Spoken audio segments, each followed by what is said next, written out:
Dans cette série de vidéos, je vous emmène à la rencontre de mosaïstes talentueux et passionnés. Ils nous raconteront leur parcours, leurs sources d'inspiration et leur façon de créer. Allez, c'est parti, je vous emmène!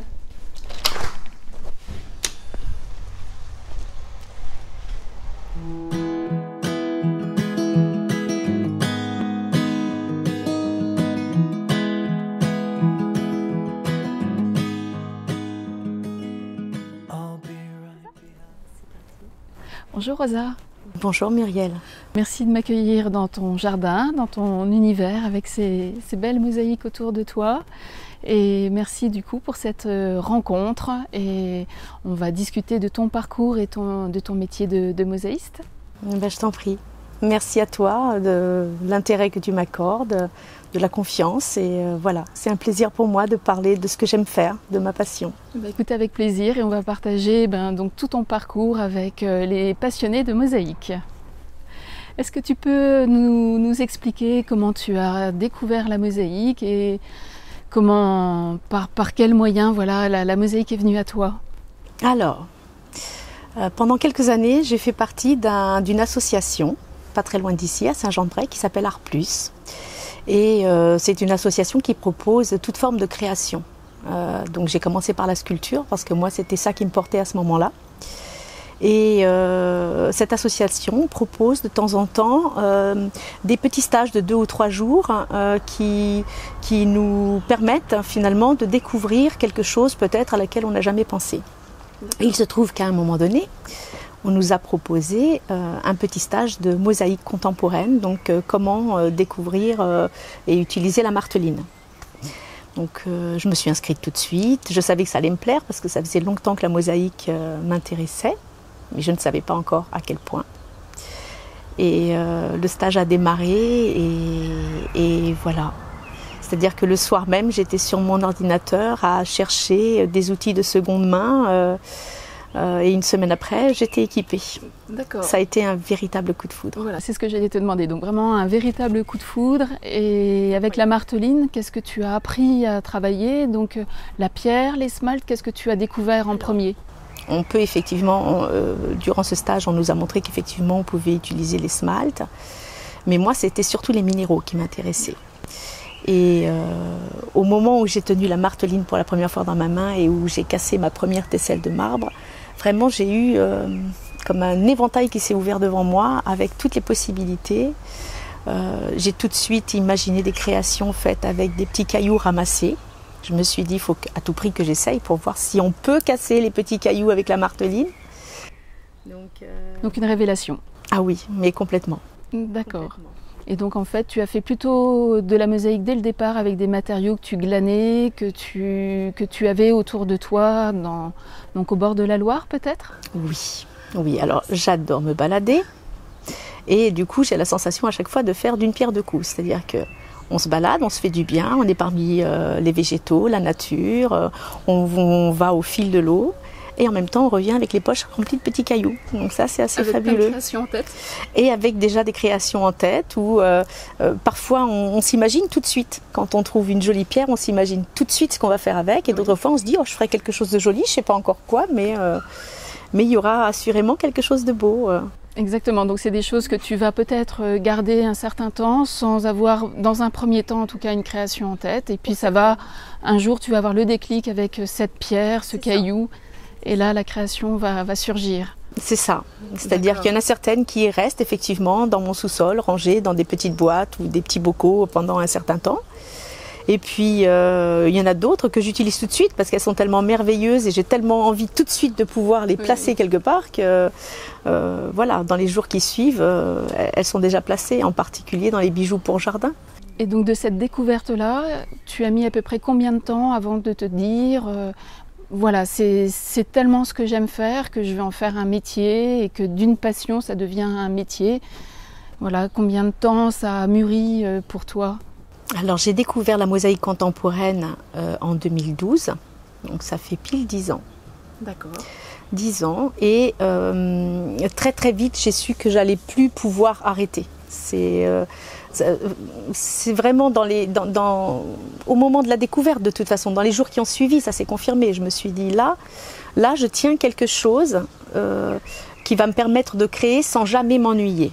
D'accord, cette expression artistique, c'était vraiment, elle était faite pour toi, c'était... Parce que les possibilités sont tellement, tellement infinies.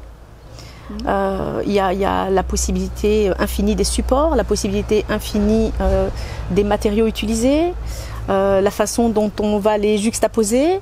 Ça fait, voilà, tout est infini finalement avec cette méthode de création. Donc ça permet aussi de réutiliser ce que les autres ne veulent plus. Moi j'adore utiliser les pierres, par exemple les chutes de pierre d'un tailleur de pierre. Oui. Je chine beaucoup. Je ne fais pas que glaner, du coup je chine beaucoup pour trouver des marbres de seconde main, parce que je n'achète jamais mes marbres neufs, entre guillemets. D'accord. Donc je chine beaucoup sur internet, directement chez les brocanteurs. Donc tu chines aussi bien tes matériaux que tes supports, parce que je vois que tu utilises aussi beaucoup le métal. Donc tout ça en fait c'est récupéré, tu vas leur donner une autre dimension. C'est ça. En fait j'aime l'idée d'utiliser ce qui finalement n'a plus tellement son utilité pour les autres. D'accord. Voilà, que ce soit dans les matériaux que dont je vais faire des tesselles, mais aussi dans les matériaux qui me servent de support. Tout à l'heure, tu m'expliquais justement que tu chines aussi bien donc, tes matériaux que tes supports. Et là, à côté de moi, j'ai un magnifique bouquet en mosaïque. Est-ce que tu peux nous expliquer peut-être l'histoire de cette création ? Quoi dire ? Pour les matériaux, en fait, ils proviennent de différents endroits. Parce que ça m'arrive aussi d'aller chez le ferrailleur, par exemple. Donc le socle vient de chez le ferrailleur, les cerclages de tonneaux viennent d'un vide-grenier. Voilà. Ce que j'aimerais dire à ce sujet, c'est que pour moi, la quête des matériaux est aussi jubilatoire que le temps de création, réellement. Au moment où je suis en quête de matériaux, je suis vraiment dans une... la démarche est déjà créative. Et du coup, je ressens déjà de la joie quand je trouve quelque chose qui me plaît, à laquelle j'ai pensé avant ou pas du tout, parce que parfois il y a des choses qui se présentent à moi et que j'avais pas envisagé de trouver. Et à ce moment-là, déjà, j'ai quelque chose qui résonne en moi qui est énorme. C'est un vrai plaisir. Donc en fait, pour cette création-là, si je comprends bien, c'était vraiment différents éléments, même métalliques, que tu as glanés et tu les as assemblés pour former ce joli bouquet. C'est ça. Ce sont vraiment des pièces séparées à la base et toi tu as reconstitué. C'est ça, des pièces que j'ai trouvées à droite à gauche, donc de différentes provenances. Elles avaient chacune des utilités qui n'ont rien à voir avec ce qu'elles sont là. Et le but justement c'est de les détourner suffisamment pour que ça ne saute pas aux yeux, que l'origine des pièces ne saute pas aux yeux, mais qu'en cherchant un petit peu on se rende compte qu'effectivement il y a de la pièce automobile, il y a de la pièce en provenance sans doute de chez un vigneron, voilà, un agriculteur, voilà, et redonner vie à toutes ces pièces qui finalement étaient condamnées. Pour moi, c'est un vrai plaisir. Un vrai bonheur. C'est un vrai bonheur, oui. Oui, parce que j'aime réellement utiliser ce que la nature m'a donné. Vous voyez, là, tu vois, comme les petites pierres de Loire, celle qui est centrale, la petite jaune, vient de Vendée. Alors, ce qu'il y a de génial aussi avec ça, c'est que je me souviens à chaque fois d'où j'ai ramené les pierres. Tu as le détail en tête. Oui. Oui, oui, parce que ça marque. Chaque petite pierre, au moment où tu la trouves, elle a inscrit quelque chose en toi. Donc voilà, j'utilise ce que la nature me donne et en même temps, j'utilise ce que mes ancêtres me laissent, qui ne sert plus. Mais et tu leur donnes vie à ta façon. Voilà, c'est ça. C'est ça. Et tout à l'heure, quand tu as présenté ton travail, tu parlais justement de matériaux, des minéraux, et c'est vrai que de quelque chose de minéral même que tu as dit. Et j'ai l'impression que dans la tête des gens, quand on dit minéral, on s'attend à quelque chose d'assez froid. Et quand je vois tes créations, justement, je trouve qu'on n'a pas du tout ce côté froid, on a quelque chose de très chaleureux. Comment tu peux expliquer ça et est-ce que c'est justement quelque chose de recherché chez toi, de donner quelque chose de très chaleureux? Est-ce que tu passes aussi un message dans tes créations? Alors, la chaleur, oui, ça m'est peut-être un petit peu propre. J'aime bien le côté chaleureux. C'est peut-être pour ça que j'utilise plus les métaux rouillés que les métaux qui ne sont pas oxydés. D'accord. J'ai fait quelques créations, mais c'est assez rare que je les utilise dans leur état neuf. J'aime mieux quand ils ont été patinés par le temps comme ça, parce que justement déjà le métal par lui-même là renvoie de la chaleur dans l'état où il est. Et après les minéraux, par exemple les petites pierres de Loire rouges qui sont très chaleureuses justement. Au départ, quand je me promenais sur les bords de Loire, je ne les voyais pas. C'est pas ce qu'on voit le plus, le rouge, quand on se balade sur les bords de Loire.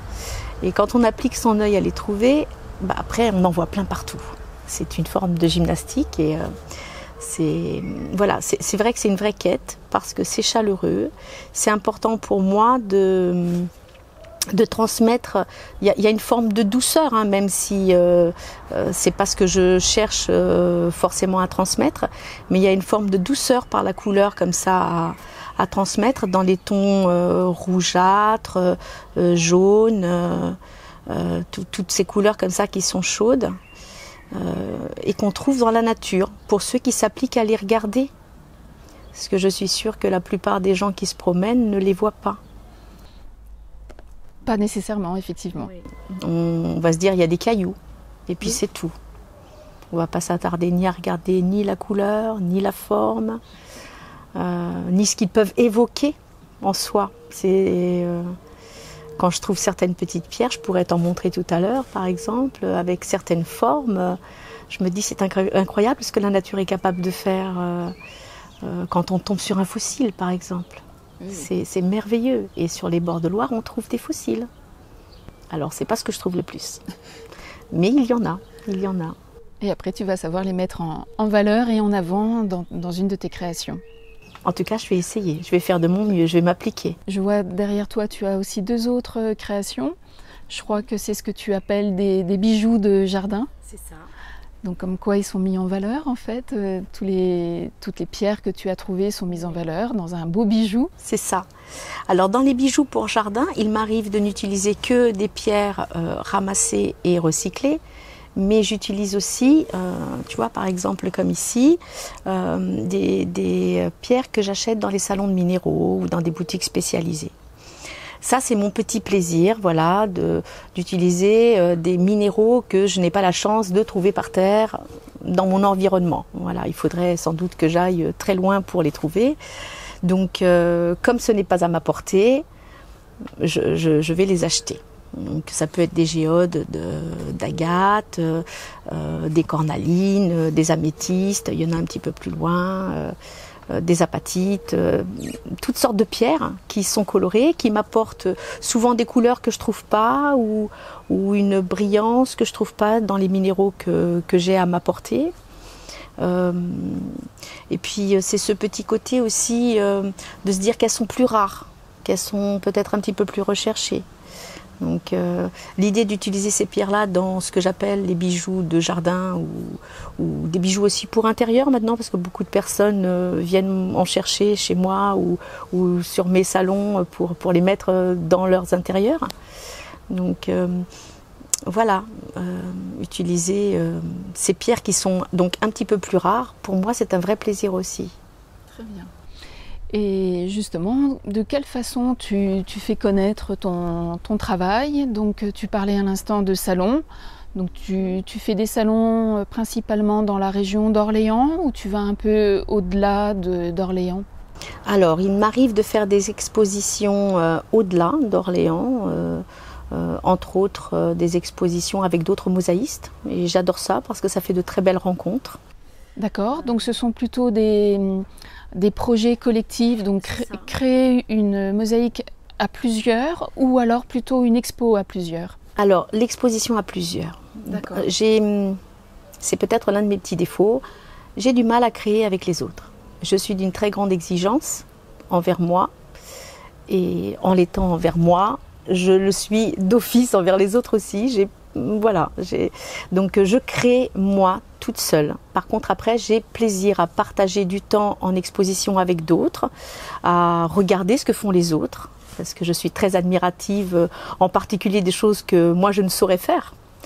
Donc voilà, parce qu'on a beau savoir, maîtriser son sujet, on se rend compte que les autres personnes, toute forme de création, hein, pas seulement dans la mosaïque, mais dans la mosaïque de façon très visible, on est capable d'avoir le même matériau, les mêmes outils et d'aboutir à des créations qui sont vraiment à l'opposé les unes des autres.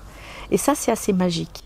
Oui, tout à fait. C'est vraiment souvent ce que je dis. Je trouve que c'est quelque chose de magique et d'incroyable, de partir avec la même base et au final, chacun avec sa sensibilité va vraiment aboutir à une création totalement différente.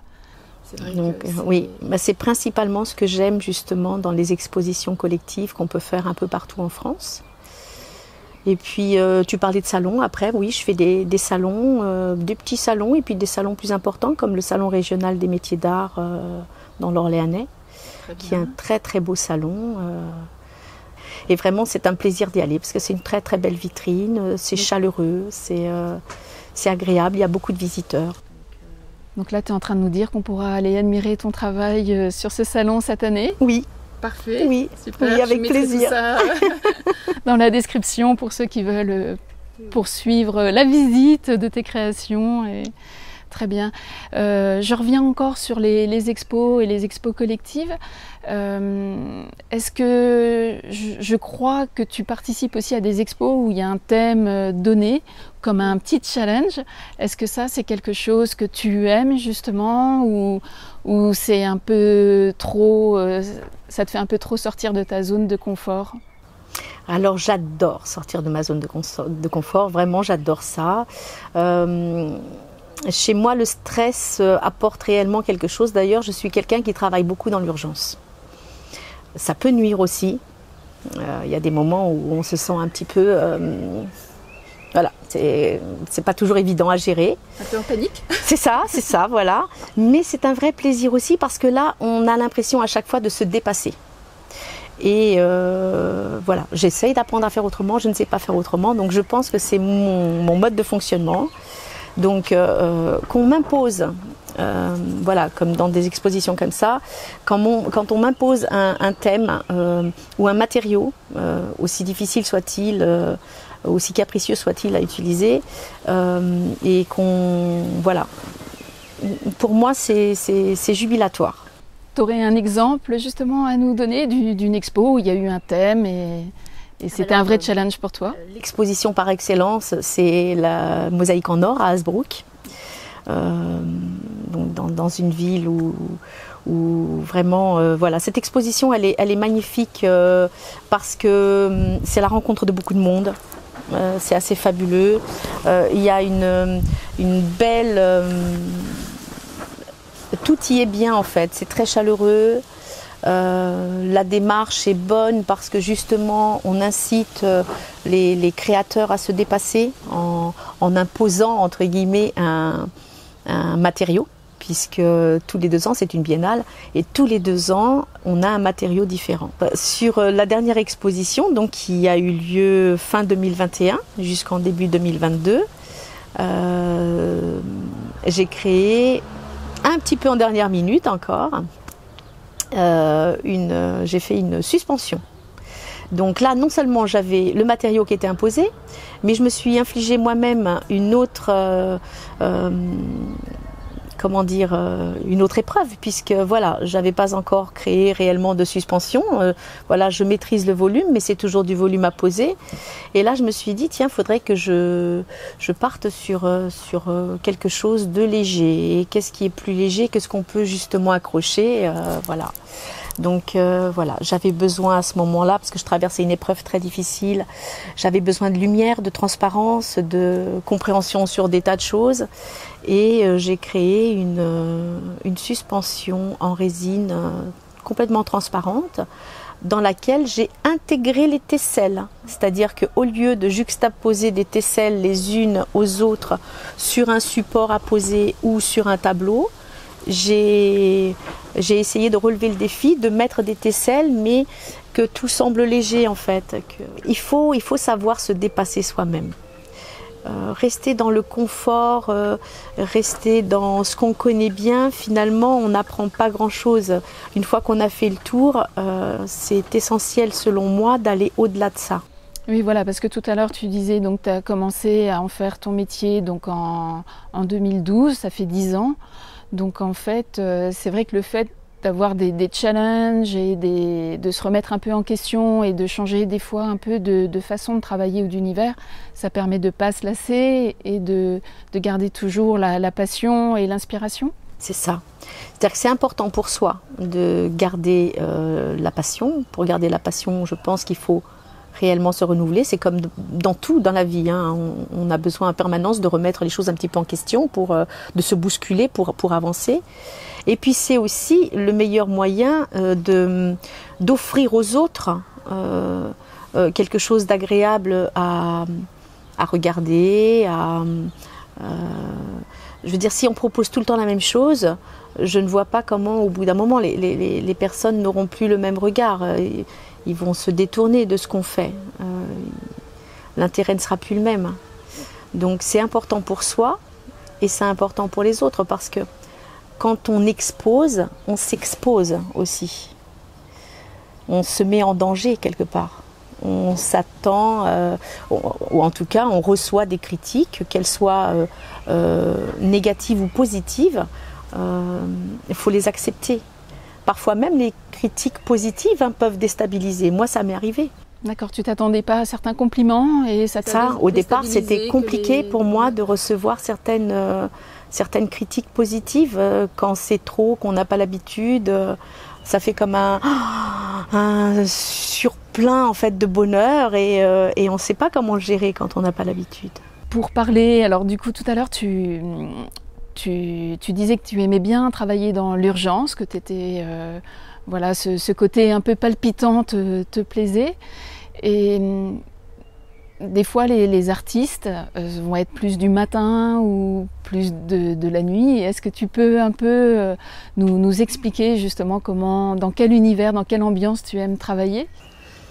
Alors, est-ce que tu as des rituels en fait oui. aussi? Pour revenir un petit peu sur ce que tu disais, je pense que c'est pas forcément que j'aime travailler dans l'urgence, c'est que je ne sais pas faire autrement. D'accord. Je pense que c'est surtout ça.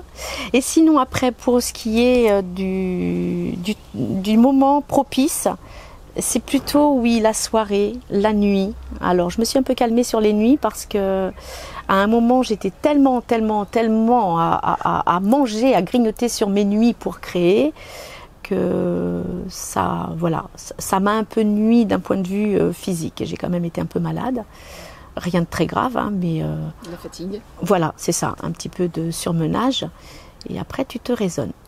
Donc voilà, mais j'aime mieux effectivement la soirée, le fin de soirée. Là, on a l'impression que tout se pose, tout se calme, tout s'apaise. Tout s'apaise. Moi, c'est le meilleur moment pour moi. D'accord. Et quand justement, comme tout s'apaise, est-ce que tu vas plutôt préférer une ambiance très sobre et pas de musique, ou au contraire, tu te mets quand même une petite musique d'ambiance, qu'on puisse un peu t'imaginer travailler? Alors, je peux tout faire. Parfois, j'ai besoin du silence. C'est très très important pour moi, à certains moments, d'avoir le silence et de n'entendre que les petits bruits que je peux faire moi en créant. Et il y a d'autres moments où j'aime la musique. En général, quand je me mets de la musique, c'est soit de la musique très dynamique qui me porte et qui me donnerait envie de danser. J'aime les musiques, même un petit peu, c'est pas forcément de la grande musique, hein, mais de la musique qui me porte, qui me donnerait envie de, voilà, de me mettre en action. Et puis parfois... dynamique et qui t'apporte de la joie. Voilà, c'est ça.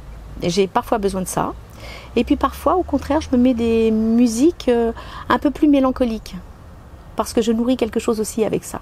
J'aime bien. Donc c'est des musiques qui me rappellent quelque chose, ou qui me rappellent un événement, ou voilà, certaines choses que j'ai pu vivre à certains moments, et qui me mettent dans une petite une mélancolie qui n'est pas...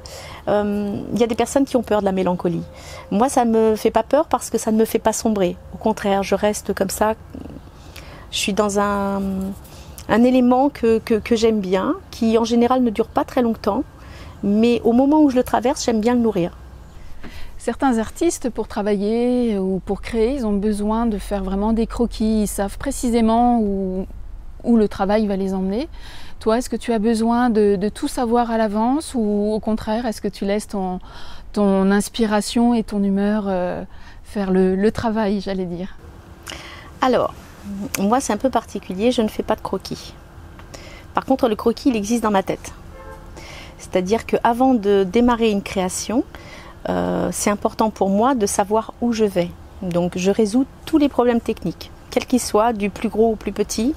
Tout est très clair dans ma tête avant de commencer. Donc tous tes éléments sont sortis, que ce soit tes supports ou tes matériaux, tout est déjà prêt. Tout est prêt dans ma tête. Et une fois que je suis libérée des problèmes techniques, je peux commencer la création. Donc en général, je commence par faire mon support, quel qu'il soit, hein, que ce soit un tableau, une sculpture. Je fais d'abord mon support et ensuite je viens poser la mosaïque dessus. Mais c'est vrai que c'est très très important pour moi que tout soit très très net. Alors je dessine pas, j'écris pas, je fais pas des... voilà, je peux faire éventuellement des expériences en amont. Quand c'est quelque chose qui est un petit peu plus compliqué à réaliser ou que je n'ai jamais essayé. Par exemple, quand j'ai utilisé la résine, et voilà, j'avais le b.a.-ba, mais je ne savais pas trop où j'allais. C'était important pour moi de faire quelques petits tests. Voilà, comme des prototypes. C'est ça, c'est ça. Pour bien vérifier que ce que tu allais tester marche et que le résultat soit à la hauteur de tes... C'est tout à fait ça, parce que par contre, je supporte assez mal l'échec. L'exigence dont tu parlais tout à l'heure. Voilà, donc, et j'aime pas tellement non plus perdre mon temps. Donc si quelque chose me semble un petit peu compliqué à réaliser, je teste, j'observe le résultat, et si le résultat me convient, là j'attaque la création. Voilà, tant que les problèmes techniques ne sont pas résolus, je ne commence pas. Mais voilà, je fais pas de croquis, je prends pas de notes quand j'ai une idée. Je dis pas que c'est la bonne méthode, hein, parce que logiquement, on nous apprend plutôt voilà, à croquer, à noter. Moi, je ne le fais pas. Je ne le fais pas parce que c'est pas la bonne méthode pour moi. Voilà, c'est ce que j'allais dire. Voilà, c'est la méthode qui te convient et c'est le principal après. J'ai dans la tête et j'exécute une fois que tout est bien prêt dans ma tête. Et au départ, quand on me posait la question, quand on me demandait si je travaillais spontanément, j'avais tendance à dire oui, parce que évidemment ça me semblait spontané puisque j'avais rien préparé, j'avais pas fait de dessin, j'avais pas. Donc je disais oui, c'est spontané, mais parce que j'avais pas réfléchi en fait à mon fonctionnement réellement. C'est-à-dire que en réalité, c'est pas si spontané que ça, puisque j'ai tout préparé en amont, mais à l'intérieur de mon cerveau. Très bien, mais le travail préparatoire est quand même très important pour toi aussi. C'est parfois des semaines, parfois des mois. Ça ne veut pas dire, voilà, c'est ça. C'est-à-dire que je reste pas pendant des semaines ou des mois à ne penser qu'à une seule œuvre. C'est pas possible, ça. J'ai un cerveau qui s'éparpille beaucoup. Ça fourmille. C'est ça. Donc, je pense à quelque chose, ça mûrit. Je pense à autre chose simultanément, ça mûrit aussi. Si j'avais le temps, mais on n'a pas forcément le temps, si j'avais le temps, je pourrais ensuite démarrer plusieurs œuvres simultanément. Ça ne me poserait pas de souci. C'est le temps qui manque. D'accord. On ne peut pas se multiplier. Tes créations, ce sont des pièces uniques à chaque fois, et ce sont du coup plutôt des commandes où les gens achètent ce que toi tu as fait? Alors j'ai parfois répondu à des commandes, très rarement. Très rarement, j'aime mieux que le public finalement craque sur l'une de mes créations. Quand on répond à une commande, on a toujours un petit peu, enfin moi en ce qui me concerne, j'ai toujours un peu d'appréhension, j'ai toujours peur que la personne s'attende à autre chose et qu'elle soit déçue. Alors, ce n'est jamais arrivé, heureusement, mais j'ai toujours un petit peu cette appréhension-là. Donc, les commandes pour moi c'est un petit peu compliqué. Je peux, mais c'est un petit peu compliqué parce que j'ai toujours peur de décevoir. D'accord, donc ce que tu proposes à la vente et lors de tes expositions, ce sont à chaque fois des pièces uniques et sans cette contrainte de commande au préalable pour quelqu'un. C'est ça. Voilà, tu as vraiment peur de décevoir le client. Voilà. Et... Ça me ferait beaucoup de peine. Et du coup, dans la mesure où je sais que je serai sensible à ça, je ne m'engage vraiment très rarement à répondre à une commande. Il faut vraiment que ce soit des commandes très particulières. Alors c'est arrivé qu'on réponde, même qu'on fasse une création avec Hervé pour répondre à une demande particulière de quelqu'un dans un contexte difficile. Et on a eu plaisir à le faire. Mais ça met un poids, ça met quelque chose, ça met une pression qui est complètement différente de ce qu'on peut avoir comme pression d'ordinaire. Comme tes créations sont uniques, est-ce que tu as eu l'idée et l'envie de leur donner un nom à tes créations, à tes mosaïques? Alors oui, bien sûr. Pas aux bijoux pour jardin. Les bijoux pour jardin, c'est juste des bijoux pour jardin avec leurs petites pierres uniques et ça suffit comme ça. Mais toutes les autres, oui, bouquet d'espoir, ici passionnément. Voilà, toutes mes œuvres portent un nom. En fonction de ce que j'ai voulu exprimer en les créant. Pour terminer cette rencontre, Rosa, est-ce que tu aurais envie de partager avec nous une expérience un peu exceptionnelle que tu as eue durant ta carrière pour une création? Est-ce qu'il y a quelque chose d'exceptionnel? Alors, je pense qu'il y en a eu beaucoup. Il faut en choisir une. Je peux te parler de Lumière au bout des doigts, avec plaisir, par exemple. Oui. Alors, Lumière au bout des doigts, j'ai réalisé cette création lors des rencontres internationales de mosaïque à Chartres. Et c'était la première année où un thème était imposé. On parlait tout à l'heure des thèmes. Voilà un autre lieu en France où maintenant, de temps en temps, on propose des thèmes. Et le thème cette année-là, c'était Lumière. Donc ça aurait été facile en fait de partir dans les reflets, les faisceaux lumineux ou tout ce qui est en rapport avec la lumière directe. Il y avait des choses qui te paraissaient trop évidentes? C'était trop évident. Tu n'avais pas envie d'aller sur Mais j'avais pas envie d'aller vers la facilité parce que je me suis dit que sans doute d'autres personnes allaient aborder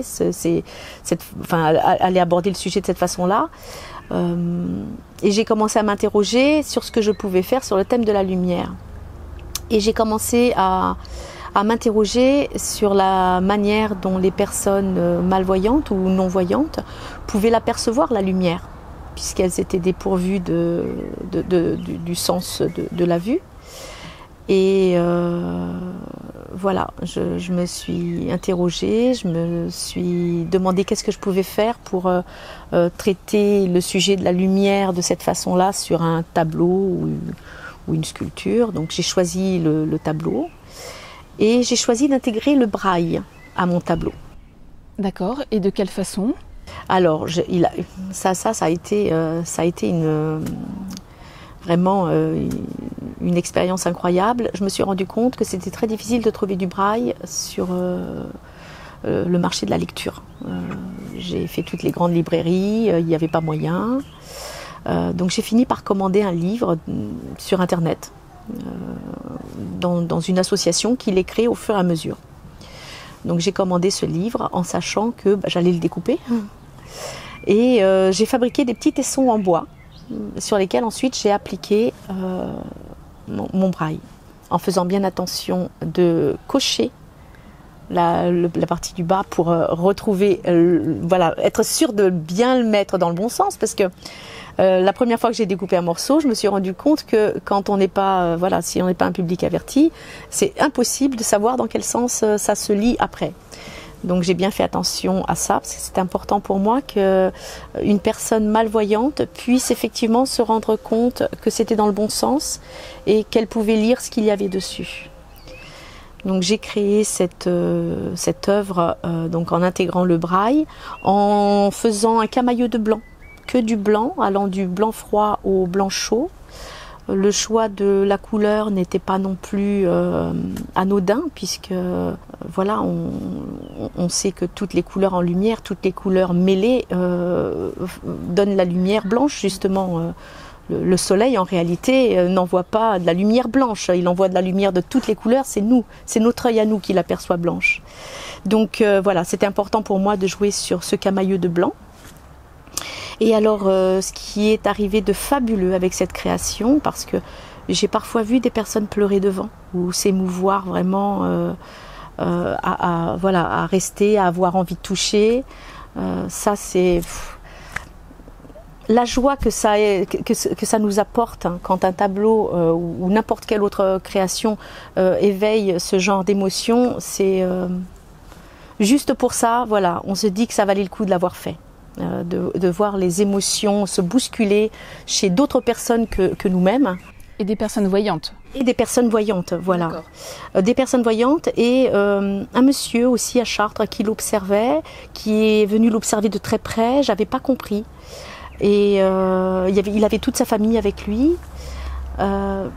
Et il est venu me revoir plus tard dans l'exposition. Il m'a dit qu'il allait voter pour moi. Et il m'a dit, vous savez, ça se voit pas, mais j'ai eu un grave accident il y a 6 mois et je suis malvoyant. Et je ne l'avais pas vu. Je ne l'avais pas vu. Donc quand il m'a dit ça, il avait de l'émotion dans la voix. Moi, j'ai failli pleurer devant lui parce que ce qu'on partageait à ce moment-là, c'était tellement fort. Voilà, je savais que j'avais apporté quelque chose sans doute à cet homme-là. Qu'il ne s'attendait pas à trouver en venant à cette exposition. Et lui, il m'a apporté beaucoup en retour aussi. Les rencontres comme ça sont parfois tellement magiques. Et donc cette création-là, je l'ai exposée pour la dernière fois dans une exposition où j'étais invitée d'honneur, pas très loin de chez moi, ici, à Vency. Et j'ai eu un visiteur, un monsieur qui me suit sur les réseaux sociaux et qui se déplace pour voir mes créations régulièrement, qui de temps en temps m'en prend. Et ce jour-là, il est venu et il m'a dit celle-là, tu me la mets de côté. Et ce monsieur-là, en fait, pour lui, elle prenait tout son sens. Et d'un seul coup, ça prenait tout son sens aussi pour moi. Parce que son épouse qui était décédée il y a quelques années était aveugle. D'accord, et ça tu ne le savais pas au départ, même si monsieur tu le rencontrais régulièrement, tu ne savais pas que son épouse était aveugle? J'avais cru le comprendre. D'accord. Ce n'était pas très clair, mais il avait parfois mis des messages sur Facebook qui pouvaient me laisser sous-entendre ça. Mais d'un seul coup, ça a pris tout son sens. Ça a pris du sens pour lui et puis peut-être, voilà, c'est ce que j'allais pour moi. Dire. Ouais. C'est comme si je l'avais faite, voilà, pour lui. Et c'est de la magie. Oui, la magie de la création et de la vie. Oui, c'est ça. C'est juste pour ça, voilà, ça vaut le coup de faire. Merci Rosa d'avoir accepté cette rencontre. Merci de nous avoir expliqué ta passion pour la mosaïque. Ben, je t'en prie, écoute, c'était vraiment avec beaucoup de plaisir, on pourrait en parler longtemps. Exactement, oui, voilà, c'est ça, entre passionnés, mais on a déjà, je pense, donné un bon aperçu de ta façon de travailler. Et en description, je vais bien sûr indiquer de quelle façon les gens peuvent te retrouver, peut-être les prochaines expositions avec donc ton actualité, et puis ta page Facebook où on peut retrouver des informations. Oui, tout à fait, Facebook, j'ai un site aussi que je partage avec mon mari. Eh bien très bien, donc on va noter tout ça et les personnes pourront continuer à admirer tes créations. Avec beaucoup de plaisir. Merci Rosa. Je t'en prie.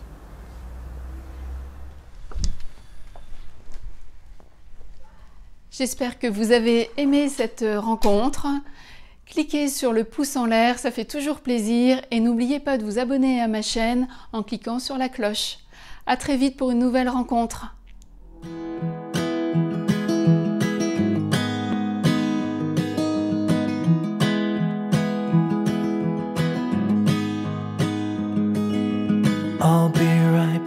find you, Josephine. I won't leave.